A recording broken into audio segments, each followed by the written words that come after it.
About a week ago, I was moved to write something, and it just dawned on me today that the missive, the knight in white satin, had remained hidden behind a password protected page. And so today, I bring it forth into the light of day and into the hands of the free world.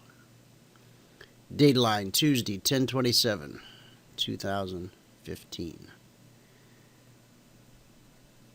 Our free trade was stopped out on the short side.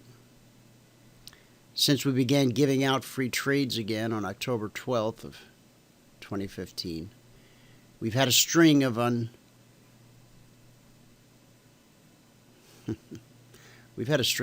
profitable trades. No matter how long a streak is, be it profitable or unprofitable, we must never lose sight of the fact this is a business built on probabilities. We talk daily on the live broadcast about the best trader in the business, the man or woman who will be profitable 7 out of 10 trades. Let that sink in. 3 times out of 10, you can make a conscious decision to let your shoulders slump, your head hang low. You can scream at a loved one or kick the dog. But I warn you, it will only make you feel worse. Or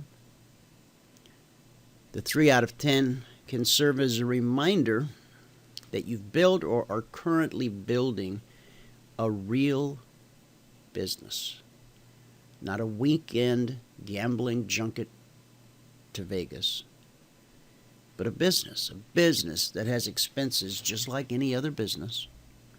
Whether you're a home builder or a pizza maker, there are costs of goods, costs of services, costs of labor, administrative overhead, capital expenses.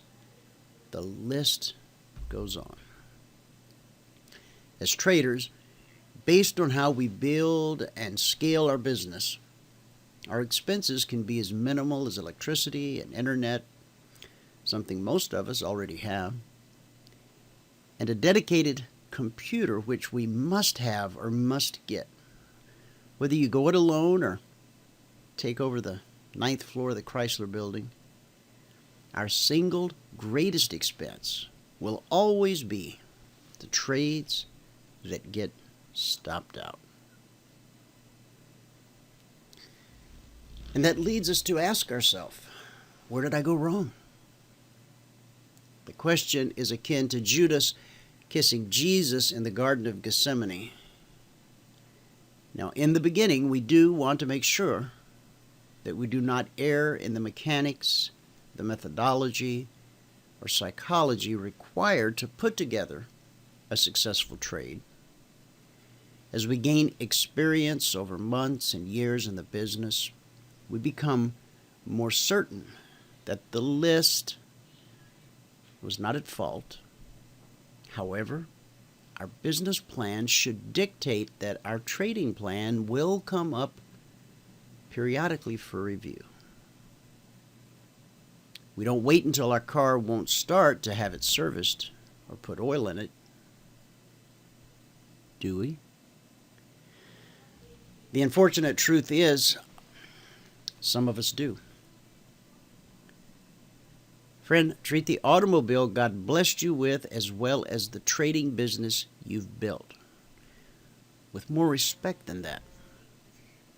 We also must be conscious of not allowing the pendulum to swing too far in the other direction. Determine ahead of time how often your trading plan will be evaluated. You should have a short 5-point checklist that you can hold each and every trade up to and see clearly if you have failed to follow your carefully crafted plan. Our methodology is very simple. A trade should require no more than a 3 to 5 minute review to determine if you in fact got out of step with the music, or if the market simply moved contrary to the trades you took. Don't forget old number 7. Put a picture of him, or a mirror, if you will, on the wall. Remember, he or she, the man in the mirror, that's the best trader on planet Earth. The day you think you can outperform him or her, you've moved from realistic expectation to a doomsday path that leads straight to the infamous line of 9, where perfectly good traders, 9 out of 10, go to lick their wounds, which is not hygienic, and continue their endless Google for the Holy Grail. So what will it be, pepperoni or stop outs? Just as the chief purchasing agent at Domino's will attempt to source the highest quality pepperoni at the lowest possible cost, we will attempt to place only those trades which give us the highest possible statistical edge based on our understanding of the markets. No matter how deep his connections run or how savvy a food sourcing negotiator he is, the purchasing agent of Domino's realizes that ultimately he will have to pay something if pepperoni pies are to remain on the Domino's menu. Likewise, through the use of technical indicators, proprietary strategy and analysis, plus whatever experience we have in the markets, we will attempt to minimize the number of times that we are stopped out and also the price we pay for each stop. In the equation we call trading, the stop is one of the integers we actually have control over. There are more variables at work in even the simplest of trades than you can realistically put on a chart, although some try. Perhaps you've seen or even have a chart on steroids. We've all seen or used or are still using that beefed up chart with so many things churning and turning, streaming and dreaming, we can barely make out price way there in the back. See it? If you look real hard, you can still see it. Sometimes, on a clear day. It's no wonder we end up with roid rage when we get stopped out. So let's ask ourselves, what really matters? As Mark Douglas wrote in Trading in the Zone and shared as the answer to a question when he was on our program, the analysis which leads up to the entry is not the most important part of the trade.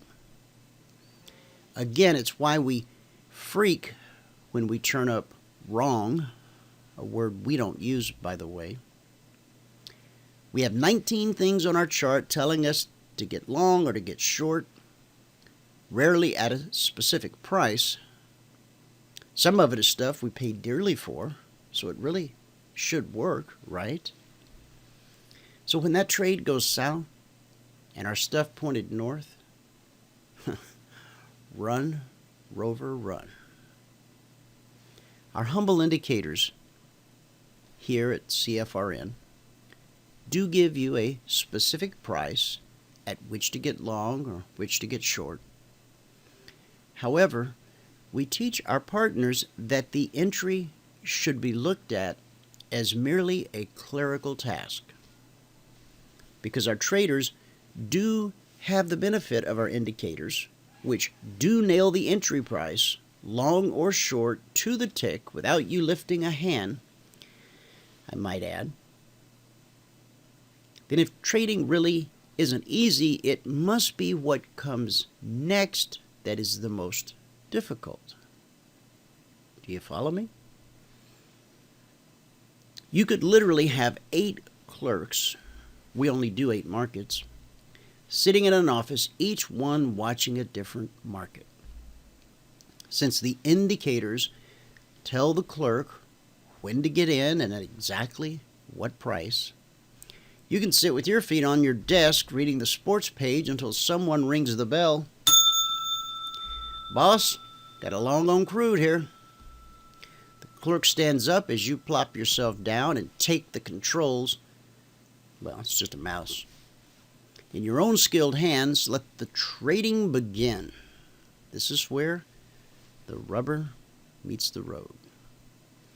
Since the stop is one of only 3 things we can control, we owe it our undivided attention.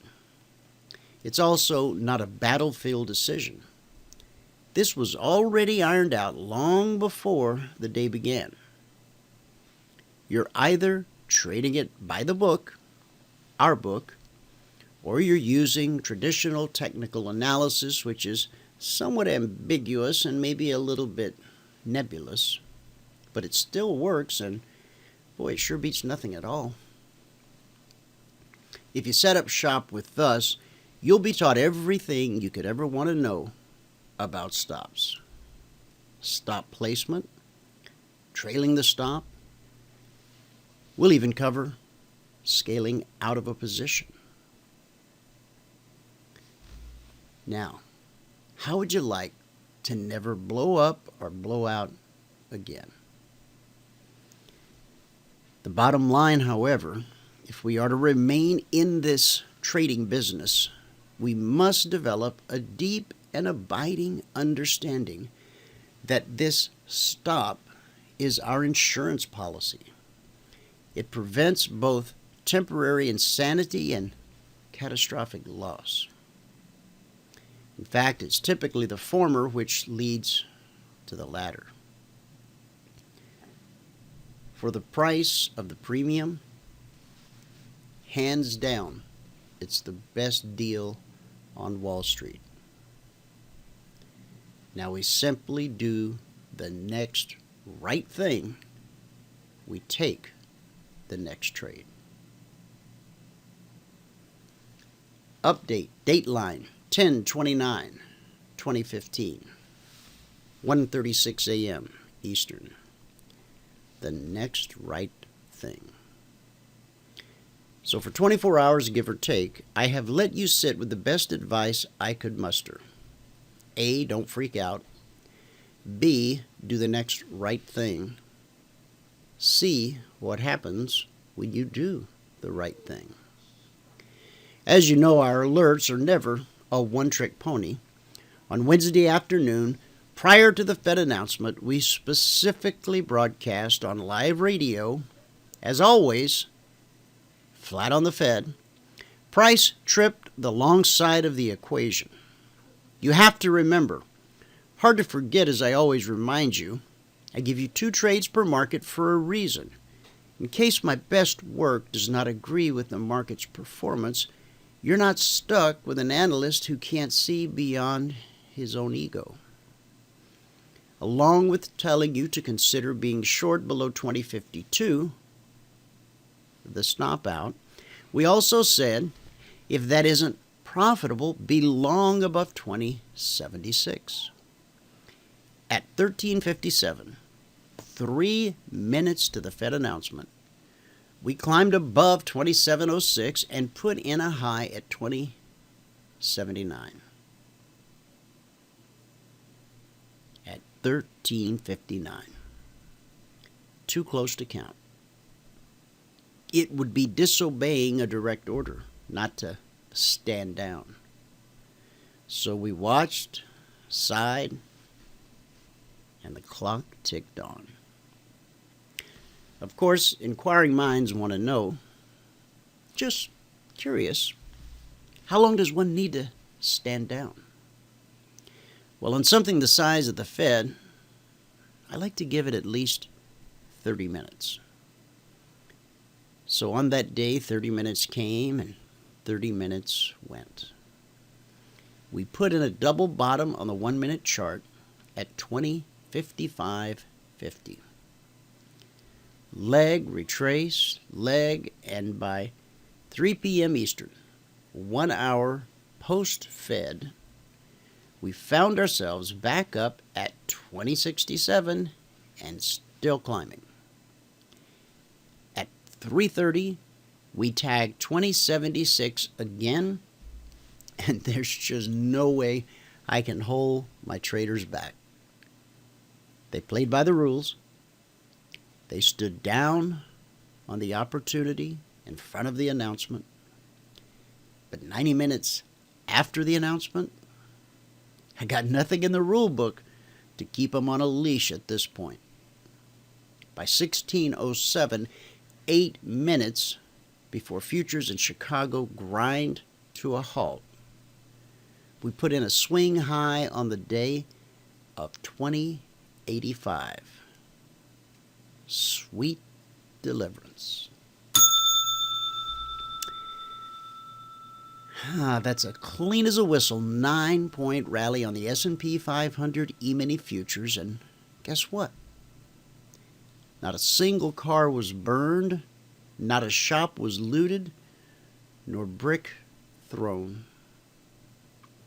No riot gear, no tear gas, just a few well-deserved virtual high fives, and it was, once again, just another day at the office. In a world gone mad, thank God for the ladies and gentlemen who carry the mantle of CFRN. Knowing you is a high point in my life. And that's the truth about trading.